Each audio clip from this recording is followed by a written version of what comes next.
Ito ang may-ari ng RJ Ihawan sa Balongaw. Panoorin ninyo yung interview natin sa kanya mamaya. Pero bago yan, ito kung paano nila gagawin, paano nila inaayos, piniprepare yung kanilang ihaw-ihawan sa mga isda na kagaya ng hito. Kung makikita ninyo, mabilis, malinis lang. Malinis talaga yung pagkagawa nila. Ang dami mga, ito, mineral water pa yung gamit to. Talagang malinis.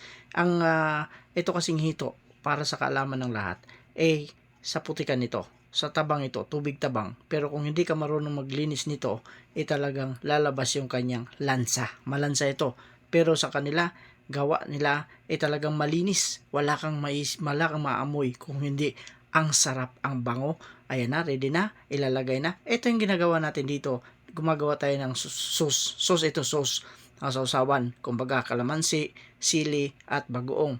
Ready na? Kaya abangan ninyo, dadalhin natin, kinuha natin yan doon sa ref, ilalagay na natin doon sa kanilang sidecar. Ito na ngayon, nasa sidecar na, at syempre, nakapag na siya ng uling, maya-maya habang tumatakbo paalis na tayo, ito yung sasakyan natin, yung kulay green na motor. Ayun, susunod na tayo sa kanya. Papunta na tayo, let's go. Ito na, nasa palengke na tayo.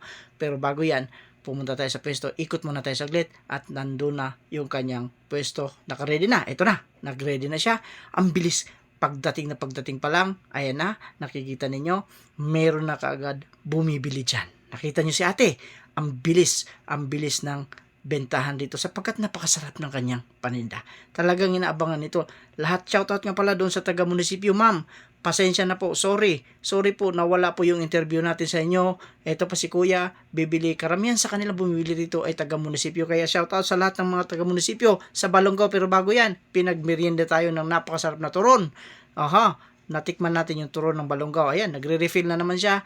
At ito yung palengke, maganda yung pwesto niya sapagkat nandito lang sila sa palengke. Maya-maya lang, ubos na, inabot na tayo ng gabi. At abangan ninyo yung interview natin doon sa may-ari ng JR Ihawan na si Boss Damaso Lumandas. Yan ang abangan ninyo. Pakinggan ninyo. Ubos ng paninda nila kaya kausapin natin si Boss Damaso. Nakailang piraso tayo ngayon ng hito tsaka bangus na naubos ngayong araw na ito lang, kuan boss, 35 na bangus, 35 din na hito. Nagsimula ng alas 4 ng hapon hanggang alas 7 ng gabi. 3 hours lang. 3 hours lang. 70 na piraso na isda ang kanyang na-dispose. So, anong masasabi mo, boss? Okay ba yon? Very okay, boss. Tama, tignan ninyo. Very okay. Kaya shoutout nga pala doon kaya madam na nagtatrabaho sa munisipyo na in-interview natin kanina. Hindi natuloy yung interview. Nawala. So, pasensya na. Maraming salamat.